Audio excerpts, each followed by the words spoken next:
Curiously enough, every time you see these statements, it's after an election loss for one of these parties who question EVMs, who question the Election Commission. Some poking fun at the Election Commission, at how elections are conducted. Some questioning EVMs, saying that it needs to be replaced. We need to go back in time. We need to go back to paper ballots, which is why the Election Commission felt the need today to come out and clear the air, especially as we're heading into another election season.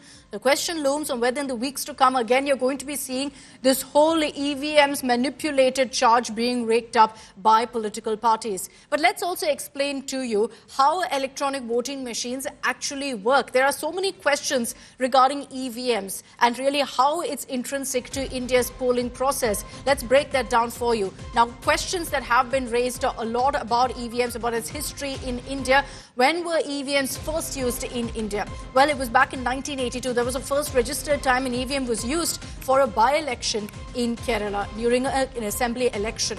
When were VVPATs then introduced? This was just about 12 years ago in 2013, again during the Nagaland assembly election. Who manufactures these EVMs? This is something, again, that there were questions and political wars that broke out. It's not imported, but actually made in India. Bharat Electronics and ECIL, under the EC's guidance, actually go ahead and build the EVMs and the VVPATs right here in the country. So once an EVM is brought into the system, used in elections, how long can it be used? Well, essentially, the lifespan of one of these machines is of 15 years, after which more fresh, new models are brought in and used for our elections. How many votes can an EVM actually record?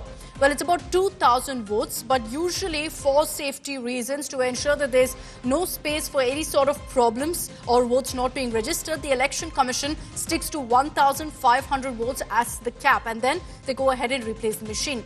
Does an EVM need electricity supply? Again, there are questions about whether EVMs need electricity, and in places where there aren't, there have been questions about how it's functioning. EVMs, very clearly the EC has said, doesn't need any external power supply. Now, can voters actually cross-check their vote 100%? For any of you who've cast your vote, you know that there is very easily a method to actually cross-check who you voted for, whether that's actually indicated. It's visible for a few seconds on the screen when the VVPAT, the slip is in fact being printed. So let's talk about whether EVMs can fail, like the opposition claims. Is that possible? Absolutely, yes. It's a machine. It can stop working. It can get tech glitches. But here's where we have to really clearly make out a difference. Can EVMs favor one candidate? Because that's what the opposition says. They say that when it stops working, it favors one candidate. Well, tampering or malfunction, the EC has said, is simply not possible. And that's because of several safeguards that are inbuilt in the machine. So there's no question of any possibility of hacking. There's no question of any sort of tampering of the EVM that can actually change a result, as the opposition has repeatedly alleged and claimed. So who conducts the first check of these votes? Well, it's actually interestingly done by officials of Bharat Electronics Limited, the same group that manufactures these EVMs. It's actually them who actually looks into the first check of these votes, who opens up these EVMs. It's done under the supervision also of an EC official. Representatives of political parties are also usually involved, very much active when this happens. Now, let's explain to you how the EC has put to rest all of the speculation over EVMs, what the opposition has said versus what the Election Commission has responded. You've had multiple comments like the likes of Rahul Gandhi saying any machine with a chip can be hacked, and so therefore so can an EVM. Now, the Election Commission has said very clearly that EVMs are unhackable. There's no question of anyone being able to hack into the system and change the result, as indicated by Rahul Gandhi. Now, Digvijay Singh of the Congress recently said that the BJP won the Lok Sabha elections in 2024 due to EVM manipulation. Now, the Election Commission has said that very clearly EVMs are foolproof devices for counting, and the Election Commission highlighted that the diverse mandate that you see in different parts of the country, or for that matter the 2024 numbers itself, indicates that polls are being held fairly, that EVMs are functioning just fine.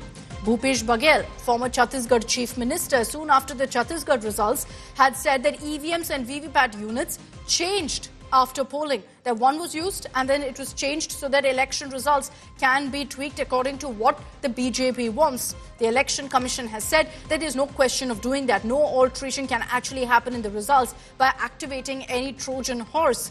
Now, Arvind Kejriwal also, in the run-up to this election, there will be questions about whether this particular EVM bogey will be raised again.